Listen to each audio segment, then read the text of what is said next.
It was funny. One of the announcers thought that they put the wrong mouthpieces in. It was incorrect. I went and double checked, but I was like, oh, that'd be so disgusting. Yeah, that would be gross. Even ooh. Ooh. If I realized during the fight, I think I would be too distracted. I would be like, I'd probably spit it out again. Oh yeah, that would be rough. Like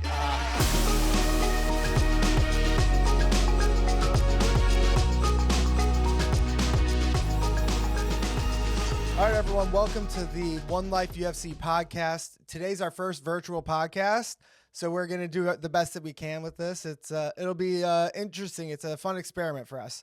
Yes, We're going to go over the Manel Kape versus Asu Almabayev fight and the full card from last week, and then we're going to go into a preview of Alex Pereira and Magomed Ankalaev.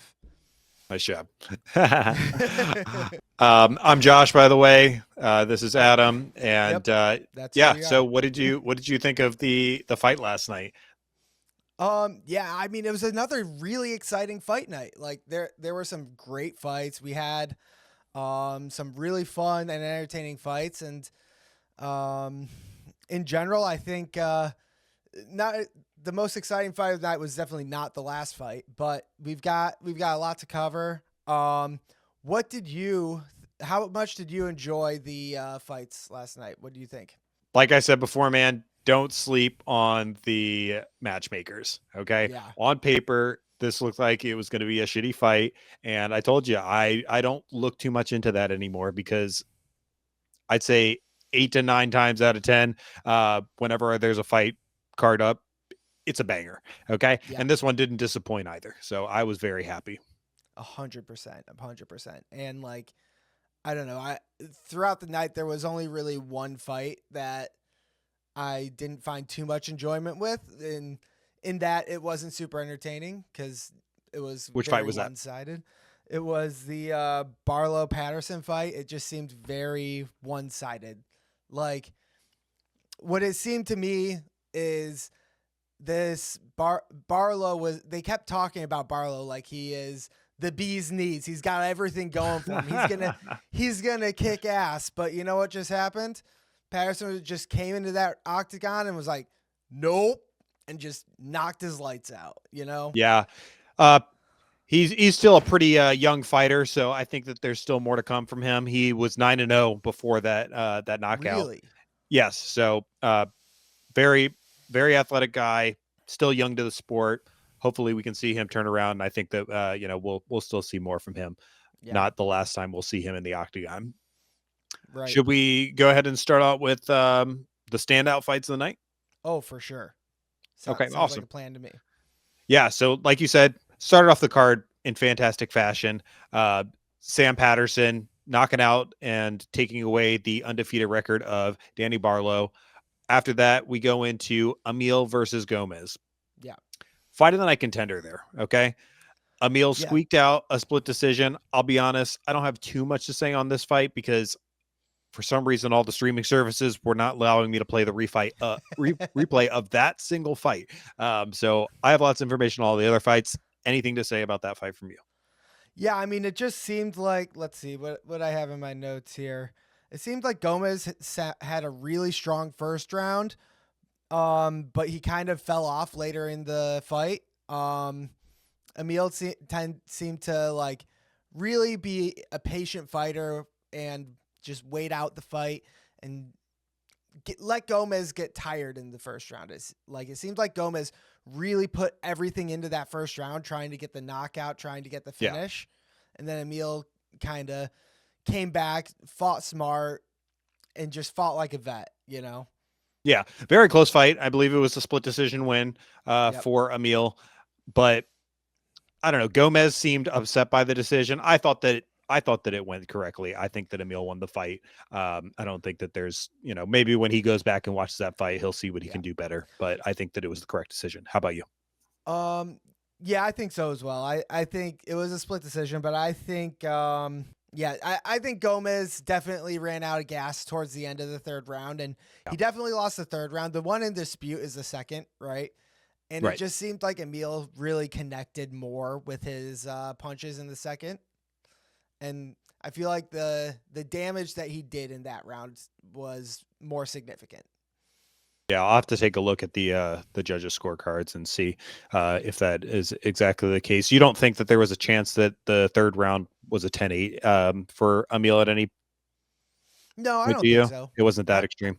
I don't think it was that extreme. I mean, it wasn't complete domination, right? It's not like Gomez didn't throw punches. He threw punches. He just didn't connect on anything, really. Yeah. All right. Moving on. Performance of the night went to Mario Pinto with a absolute stone cold knockout of Austin Lane. That was actually in the last fight of the prelims. Okay. Yeah, I didn't see the end of the. I didn't tune in until after the prelims were over. So how did that fight actually go? What was the knockout like? So I don't know if you know who Austin Lane is, which you might because he's actually a former NFL player, played on a few different teams. Oh, okay. Hang on. Let me. Do you recognize that name? I know a couple of lanes. I don't know him off the top of my head, but if I knew his position and what team he played on, I probably could connect the dots. Austin Lane looked the most comfortable and disciplined that he's looked in the octagon. A lot of times he will kind of just throw haymakers and end up getting clipped, which in the end is exactly what happened. But the majority of the fight, he looked calm, cool, collected in there, throwing punches with intention and not just trying to knock the block off the other guy.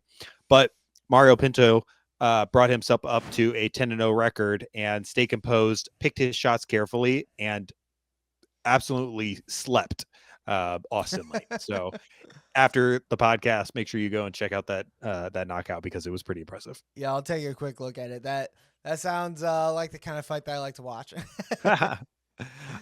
Did you find anything on Austin Lane? Is he a player that you recognize? Yeah, he's I mean, he I don't know what really he did. played. He was never really a significant player in the league. Like Okay. he was on the Jags for a while, and he was very much signing around. Went around to a bunch of different teams and retired from the NFL in 2015 because no one signed him. Okay. I figured, a lot of people don't really drop out of the NFL when they're doing well and join the UFC, but no, I mean, it's one of those crazy athlete though. Yeah.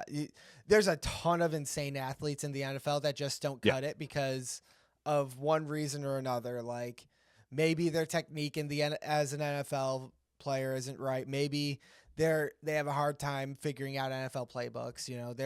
There's a whole bunch of things that elite athletes can suffer and not succeed in the NFL. But in another sport like the UFC, where you have to be smart, don't get me wrong, none of the best fighters are dumb, It's just a completely different game. It's just a completely different way.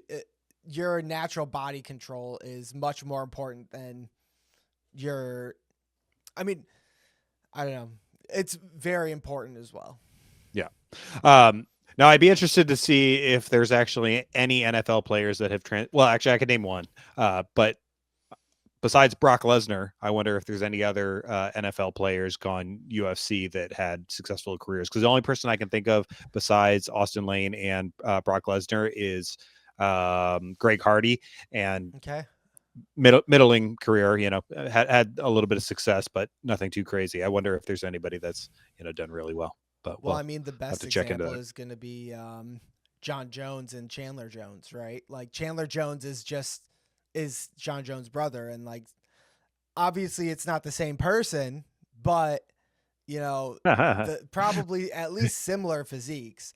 Yeah, physique wise, I think that it's great. I mean, Austin Lane is absolutely huge and can lay people out. He's got several knockouts on his record, but Brock Lesnar is the only one off the top of my head who I know. I mean, became heavyweight champion, so was not very good at football at all. I think was on the Vikings for like a second, and then came over to the UFC later. Yeah, didn't he? Wasn't he in the WWE for a little bit? Yes, before and after the UFC. Yeah, like before he was in the UFC, then the UFC came around and he became the heavyweight champion and had a great career there and was like, okay, I'm done with this. I'll go back to the WWE didn't get a couple of paychecks real quick. Yeah, make some money without taking punches to the face. So, our next performance of the night went to Manel Kape, who we will cover more later. Yep. After that, I have Nasrat. I have his name spelled phonetically here. Hesper. Nope. Nope. Haqparast. Haqparast. Yep. Yep. I could not Versus Ribovic. Yep. Thoughts on that fight before I go? It was really an absolute war the entire fight. I don't know about you, but I actually don't agree with the decision. I thought that Ribovic won. He just seemed to do more damage throughout the whole fight, throughout the duration of the fight. And it just seemed to me like they made the wrong decision in the fight. What are your thoughts on it? I think it could have gone either way. Once again, was this a split decision win? Yes, it was split. Excuse me, sorry. Yeah, it was a split decision win. Yeah, so obviously one of the judges thought that it went the other way. But at the same token, it didn't seem like Ribovic was that surprised. He wasn't upset with the decision. You know, when you have a back and forth fight like that, you have to do more as a fighter if you want to put a stamp on it. Right. In my opinion, I would have given it to Haqparast. I thought so. Ribovic, amazing volume of punches. Right, he was throwing a lot more, and the only thing was that he was headhunting a lot. You know, for sure. He didn't really show the versatility to the body or with the kicks that Haqparast was doing, and I think that Haqparast started to get a read on those punches. And I mean, if you're only getting punches thrown to the head, right, where are your hands the whole time? Your hands are up, and so I think that he was doing a good job of rolling with those punches and absorbing shots. So I can see how, I could see why the one judge gave it to Ribovic, Yep. So I just think that at the end of the day that Ribovic just did more damage, right? I don't know round by round what the calls were or anything. It just seemed to me like at the end of the fight, if you looked at both guys, one of them looked like they got beat up. The other guy looked like he was in a fight. You know? And I totally agree with you on that, because that is a huge criteria as far as judging goes, is damage, is how much physical damage was done to the, face and body. And yeah, I would give that to Ribovic. On Haqparast's side, I was very impressed with his versatility between body and headshots. Right. He did a lot. He did a lot of damage to the body. And so I don't know if you remember in the first round, he hit Ribovic with a teep kick right to the liver. Okay. And yes, I do remember that. Yes, and he grabbed the liver. Yeah. Yeah. And so he did damage in other ways. And that was the one thing I was most impressed about Haqparast, was he did a great job of using those left kicks and left body shots coming out of the conventional stance. What that does is it gets the hands dropping of Ribovic, and then he was going up top with the left hook, creating a lot of damage and scoring a lot of points that way. Right.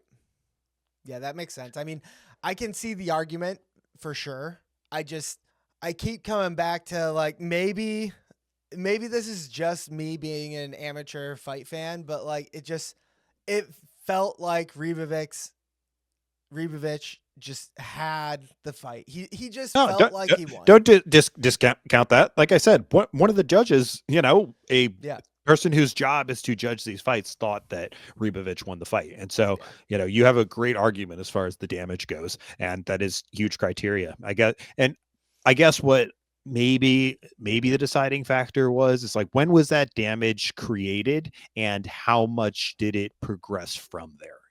Like, I would have to look back at the fight a third time and see, was there just one elbow that kind of lit up his face, and was that the extent of the damage that was there, or was that slowly chipping and there was a little bit of a cut and then it swelled up, and then things like that.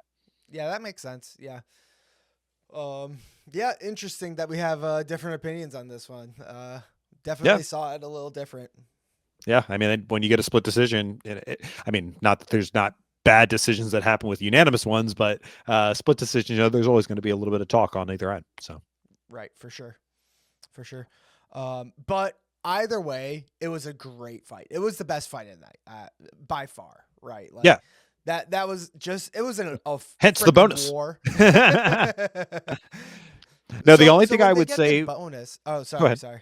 Go ahead. When they get the bonus, who gets it? Do both fighters get it, or is it just the Yes. winner? Okay. Yes. So for performance of the night, it goes to an individual, and then for fight of the night, it goes to both. Gotcha. 50 Gs. 50 Gs. Yes, on top of their, Whatever set their contract fight is. contract. Yep. Yeah. The only thing I would like to see more from Hasbrat was mixing in the wrestling, because he had a fantastic takedown during the fight, but much later in the fight, and he showed that he was able to control him. But where was that round 1, round 2? And I think that we could have seen a more solidified decision if he mixed that into the arsenal a little bit more, because the one time that he did it, he got success. Yeah, and it was in round 3, which seems to be a bit of a desperation round, because I think you and I can both agree that Ribovic won round 3 for sure. And like he did an incredible job in round 3. It was just rounds 1 and 2 that were in question, right? I don't know. I think without the takedown in round 3, yes. But I think that it was neck and neck in round 3, and the takedown put a stamp on it. I don't know. Like I said, that I honestly think that round 3 was one of the closest rounds. I mean, that's fair.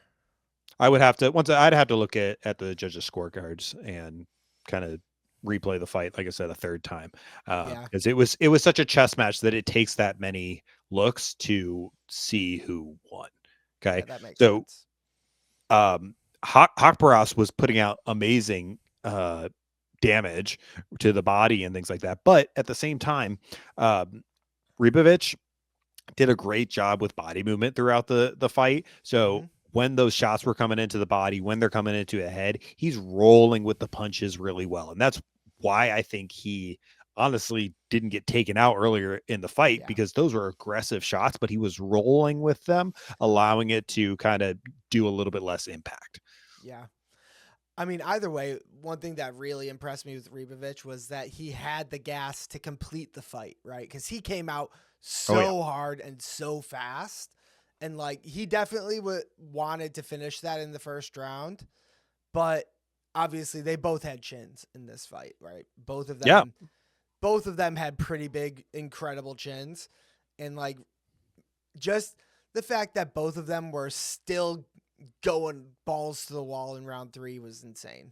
Yeah. Now, Ribovic's downfall was certainly not his athleticism or cardio. Yeah. It was a lack of variety in the strikes. I think that if he could work the body a little bit more, start getting in the kicks, I think that opens up the strikes that he was trying to land so, aggressively. Yeah. And I'm not sure how the rankings work and how that happens, but I would say Ribovic doesn't fall too far in the rankings, and I would say Hasbrat definitely. Neither of them are ranked. Neither of them are ranked. Okay. No, but that was a great fight, and I think both of them are in the argument for starting to look at some of the lower ranked opponents.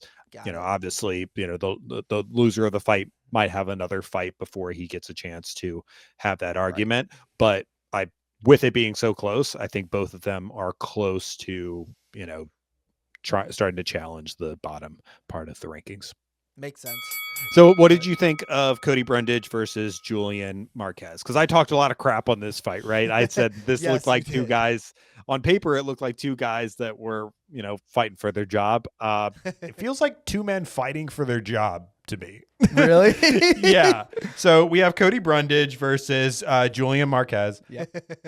I honestly don't know if I changed my tune on that one, but it was an exciting fight nonetheless. What did you think? Yeah, I mean, it was an exciting fight. They both were just looking for that head, looking for that knockout. Yeah. That was not, what was it? That was a round 1 knockout, right? I don't think it was getting out of that round. Yes, it was round 1.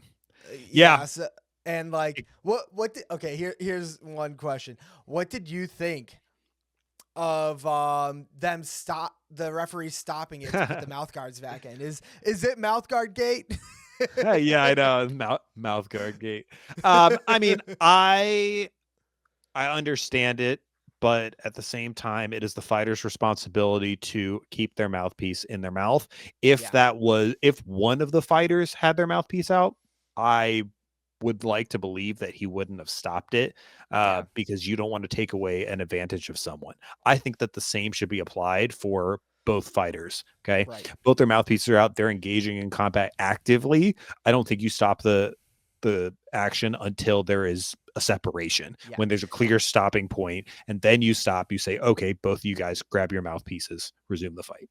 Yeah, I agree. And I think he stopped it too soon. I think, I definitely think it hurt Julian Marquez because he was on the side of the, True.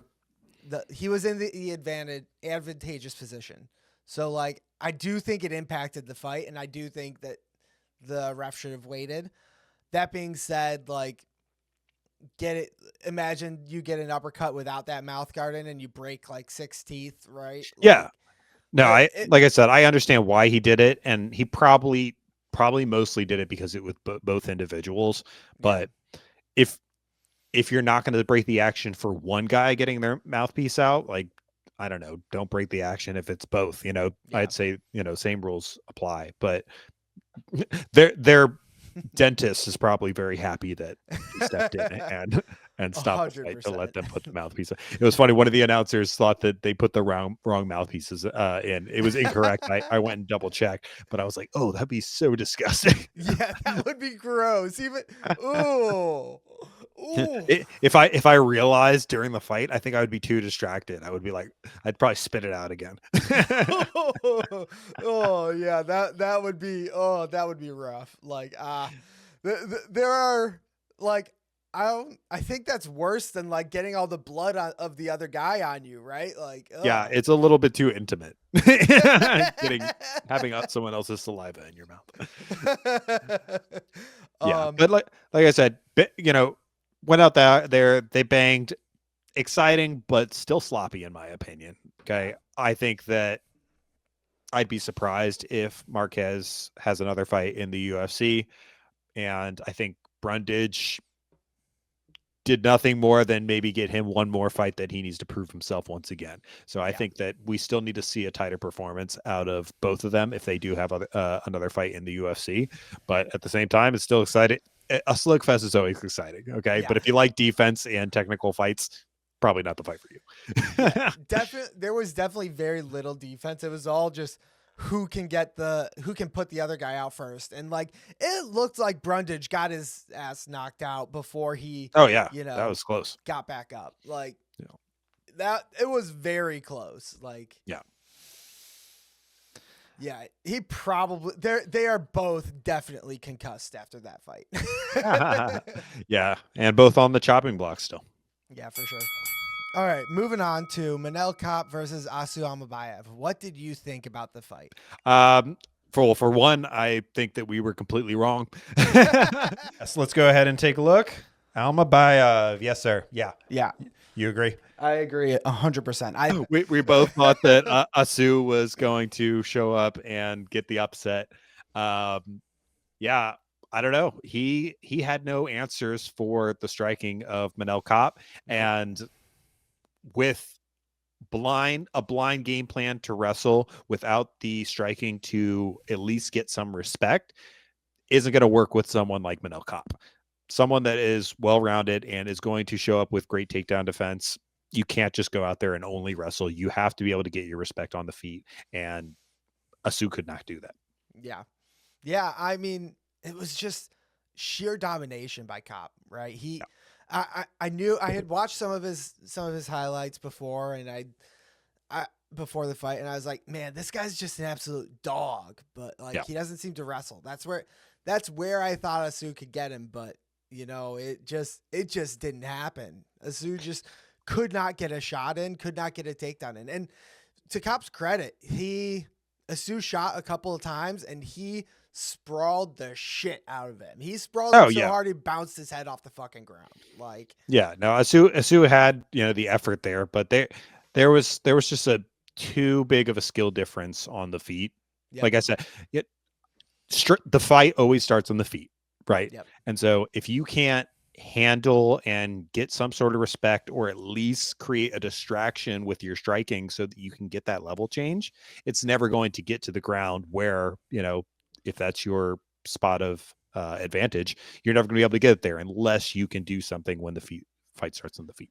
Yeah, 100%. You need to be able to make the guy think you're going to strike, right? Yeah. Like if they are so unafraid of your strikes and only are like, oh, this guy only wants to shoot, I'm just going to punch into his shot, like you can't do mixed martial arts with just wrestling.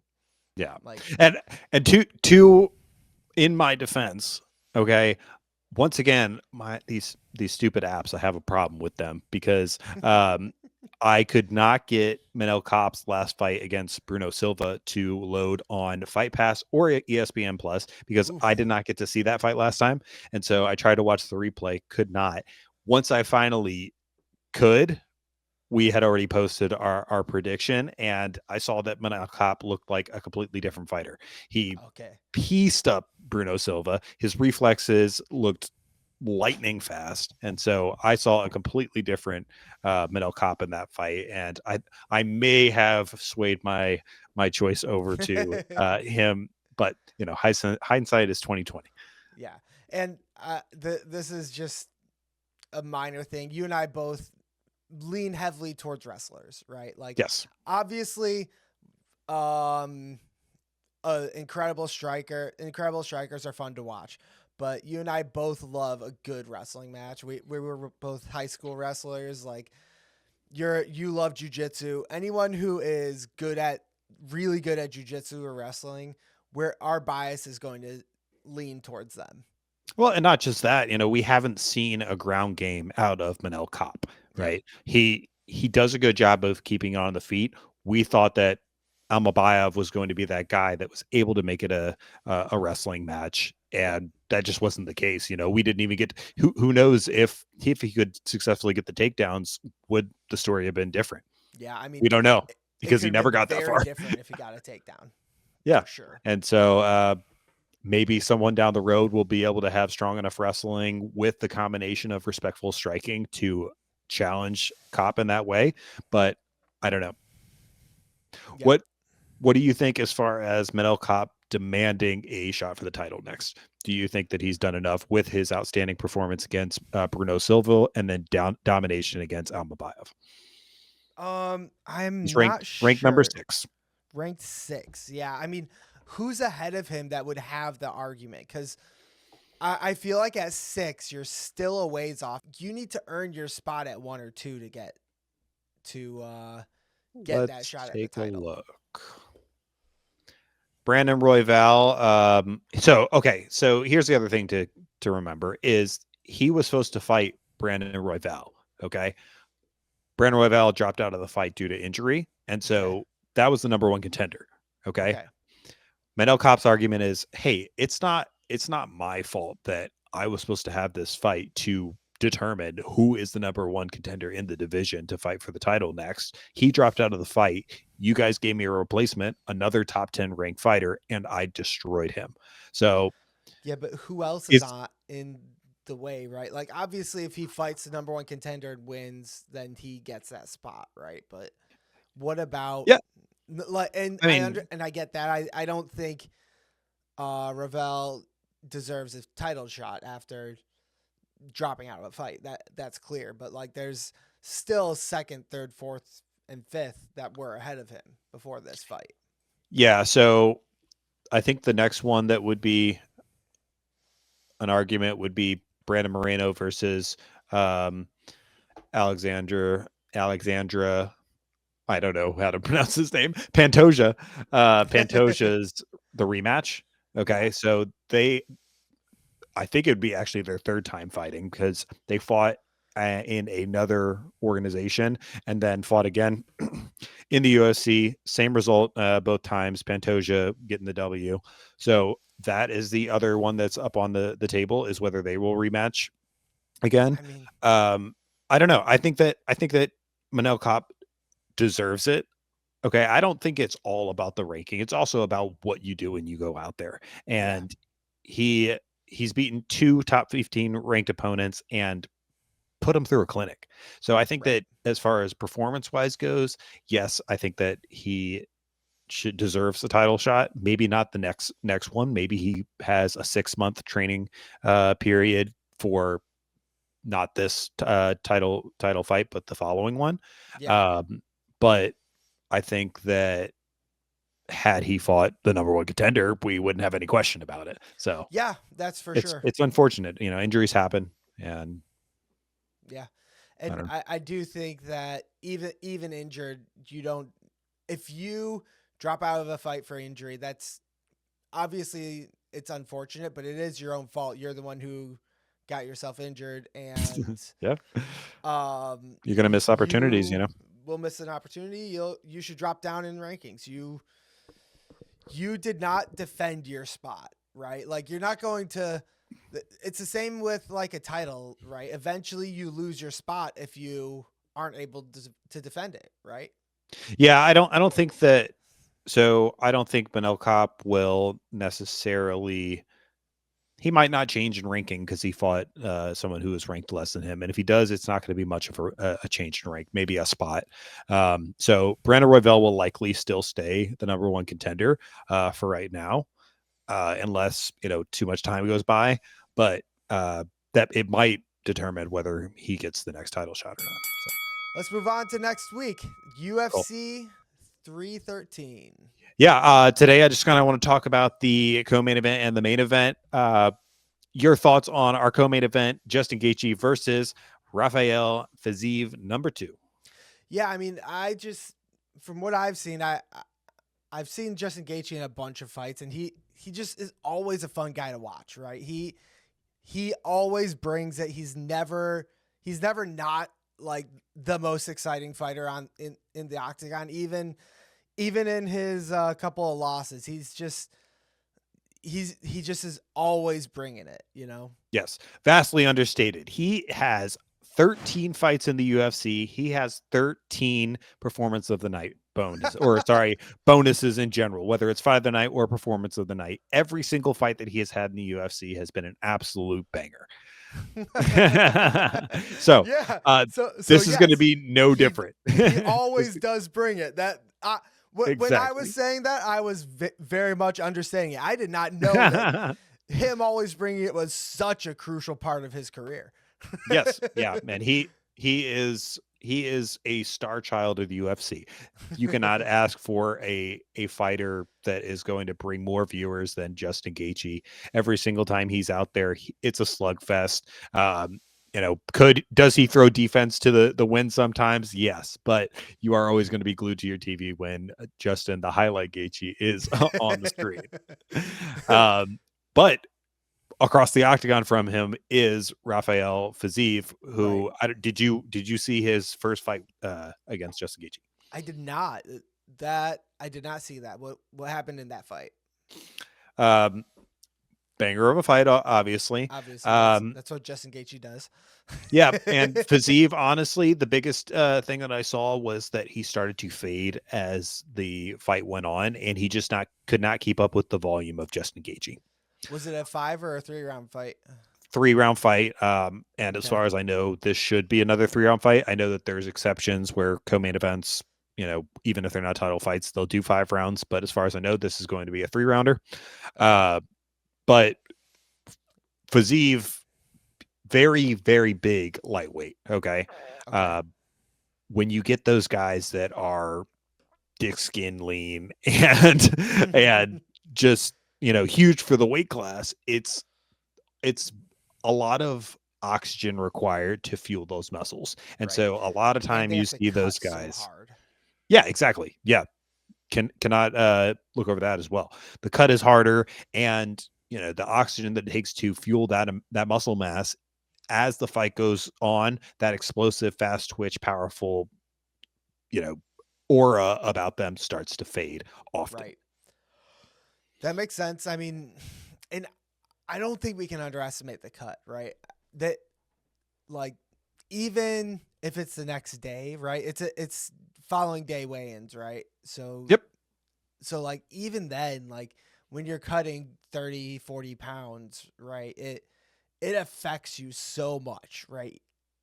That would be a massive weight cut.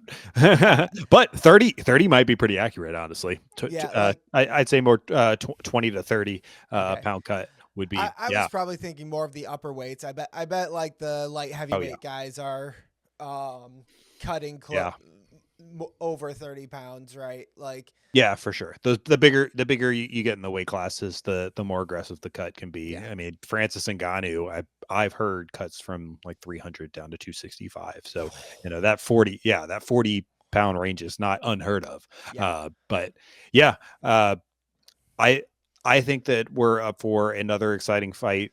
So Fiziev is coming off 2 losses now. He lost to Justin Gaethje, and he lost in his last fight, but he looked great in his last fight and tore his ACL during the fight. Yep. Yeah, so it was interesting. He went for a kick with his right leg, and while basing on his left leg, he had a non-contact injury in his left leg. So yep. What happened? So this is also Could he just not stand anymore? And was it?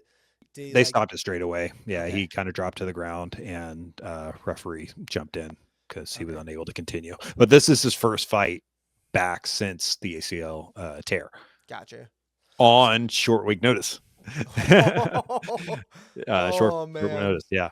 So Justin Gaethje was supposed to fight Dan Hooker, which was set up to be possibly the best fight of 2025 coming out in the beginning of March, because both of those are guys that go to war. Dan Hooker out for an injury, so Fiziev steps in for a rematch, and this is a very important fight. They're both in the rankings. Yeah. Let's take a look. Is Gaethje looking at maybe going for the title after this fight? Yeah, so Gaethje has had, this would be his third title fight, or sorry, fourth time fighting for the title. He had the interim belt at one point, and then he lost it, and he's challenged 2 other times. But because of how good he is, he has stayed in the top rankings for a long time now. And yes, he has the ability to go for another title fight here soon, whether it's after this fight or after the next one. He's right there. Fiziev has never fought for the title, but let me take a look here. He is sitting at the 11th spot. Yeah. Yes. Yeah, and lightweight is just such a competitive division. It might be the most competitive division in the sport, and it might have the best pound for pound fighter in the sport in Islam Makhachev, right? Like, yeah. Like he is. Who is it that Gaethje lost? He is the pound for pound top ranked fighter right now. So yeah. So like, who has Gaethje lost to? Is that what you asked? You said he fought for the title. Who did he lose to in the title fight? So his most recent fight, I'm guessing that was the BMF fight. Yes, it was. He lost to Max Holloway. Yep. And his only other loss since 2021 was against Charles Oliveira is what I've got here. Okay, yeah. So 3 losses: Charles Oliveira, Max Holloway, and Khabib. So like we're talking about the literal best of the best are the only ones that have been able to take him out. So he's still up there in contention at all times. For sure. Yeah, I mean, he might be in the hardest division to win in the UFC, right? Like, with Islam Makhachev and Charles Oliveira up there, like, I don't know. It's just such a great group of fighters up there, right? Yeah. No, very, very tough division. And some people say that there's a lot of gatekeepers up at the top who have kept challenging for the belt, but honestly, there's only a slight discrepancy in skill from the top 5 down to the top 10. I'm glad that Justin Gaethje is fighting one of those guys in that 10-11 spot, giving some of those guys an opportunity to get up there and challenge for the belt as well. Yeah. Yeah, so because like Justin Gaethje might be the guy you're talking about as the gatekeeper of the division, right? Like, He has been, yeah. In order to get into the top ranks, you gotta get past Gaethje, and you just can't get past him. Yeah, few have. Same with Charles Oliveira, right? Like, yeah, I'm excited for Charles to rematch for the title here soon. I think that I don't know. He got, I wouldn't say dominated, but it was one sided, for sure. But Charles Oliveira has shown just such amazing transformation in his fight career that I would not be surprised if he comes back new and improved and gives Islam Makhachev a run for his money. Yeah, and as great as Islam Makhachev is, eventually someone's gonna find a chink in his armor. Like, I know he's an incredible fighter, but there's got to be someone out there that's going to find a chink in that armor that allows them to beat him, right? Like, I think it's possible that doesn't happen for a while, though. There's been champions that have reigned for a long time. Yeah. Several times in the past. I think that he has the ability to be that fighter, and he's just really getting started with his reign. So I agree that because it's such a deep division that there could be fighters that step in and are able to figure out his puzzle, but he's so good that he could have a long reign as champion. Yeah. And do you think he'll eventually try to go for a second belt, like go for that welterweight belt? I don't know. I think it's too soon. I think that he should, because it's such a deep division, he's got several title defenses that he can do to build up his resume and his legacy before he really needs to think about going up. If there's, if you take a look at featherweight, you have Ilya Topuria. He has beaten the best of the best and beaten them pretty decisively, right? There's still depth in the lightweight division where, Islam can prove his legacy before deciding to go up. I would like to see him stay at lightweight for a little while. It's time! 5 rounds in the UFC light heavyweight division. I won't do a full intro on the fighters, but we have Alex Pereira versus Magomed Ankalaev. What do you think? I have this main opinion, and that is that Alex Pereira is the best fighter in the UFC. Not including John Jones, because he's obviously the GOAT. But like, I think Alex Pereira, there's a difference between best resume and best fighter, though. So, because I think Alex Pereira makes the argument. Yeah, he's just that guy. He had that what's middleweight? Is that below light heavyweight? Yep. Start that from the top. He had that middleweight belt for a long time. He fought Israel Adesanya and won at the peak of his power. Obviously, he took a loss to Israel Adesanya as well, but like, that's not necessarily a huge mark on your resume. But he's just been so dominant at this light heavyweight for, I don't know what, 2 years now. That like, yeah, I mean, he's probably, let's take a look. I think he's got 4 fights, 1 gaining the title and 3 defenses. So he beat Blachowicz for the title, and then he has 4 defenses. Okay. Yeah. So I can't. And he's been running through each fighter. Yeah, it's been easy. It's been too easy for him. I feel like the problem is he is an incredible fighter in a division where there's not a ton of incredible fighters at his level, right? Like, he doesn't. Yeah, well, I think that this is going to be a big test. I think it's going to be a big test. Yeah, I really do. And the reason being is that, one, Ankalaev can hang with the striking. Okay. Right. He's a very technical striker. He's got heavy hands. He's got heavy kicks. Obviously, you have to watch out for the dynamite in Pereira's hands. Yeah. But he's also the best wrestler that Pereira has ever gone against. That makes sense. I mean, he is a Dagestani man, so those guys are known for their wrestling.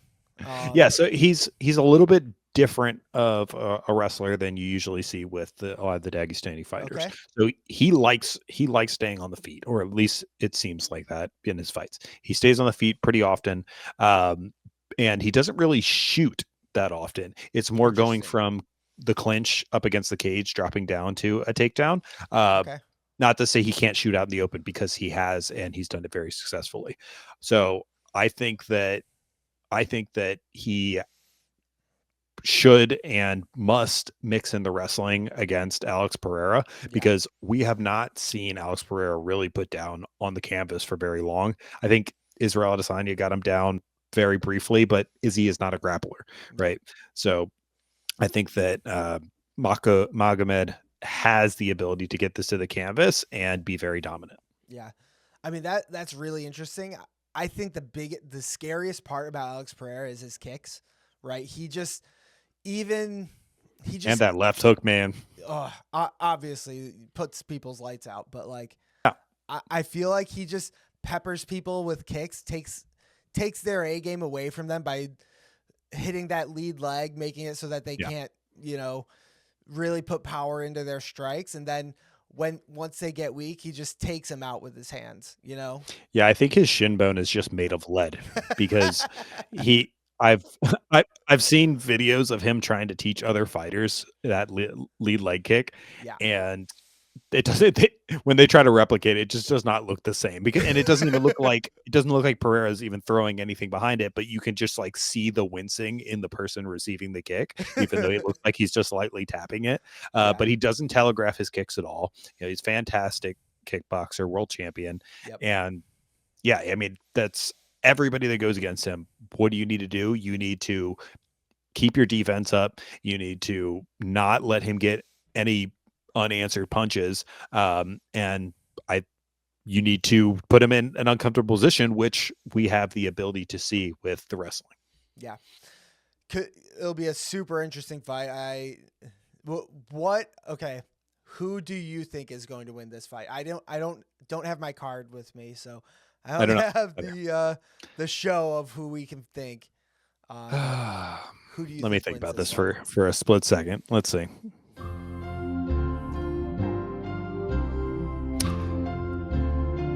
I'm giving it to Pereira still.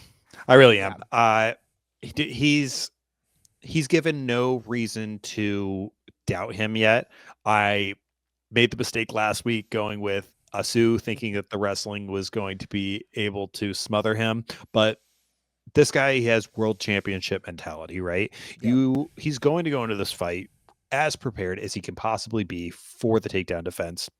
Is he going to have some crazy jiu-jitsu off his back if he gets taken down? No, I don't think so, but I think he'll at least have the skills to get himself back up to the feet and or defend the takedown from happening at all from the start.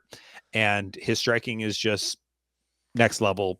Nobody in the UFC has the striking that Alex Pereira has, and he's got dynamite in his hands. One wrong mistake and it's night for Ankalaev. Yep, I agree. I think I'm going with Pereira here. I think I made it pretty clear earlier that I was going to go with Pereira. I don't think it matters how good of a wrestler you are, right? Like, I think his striking and his kicks are just too lethal. It's just that combination of weakening your opponent not even slightly. I don't want to say ever so slightly, because can't use that in the same sentence as him.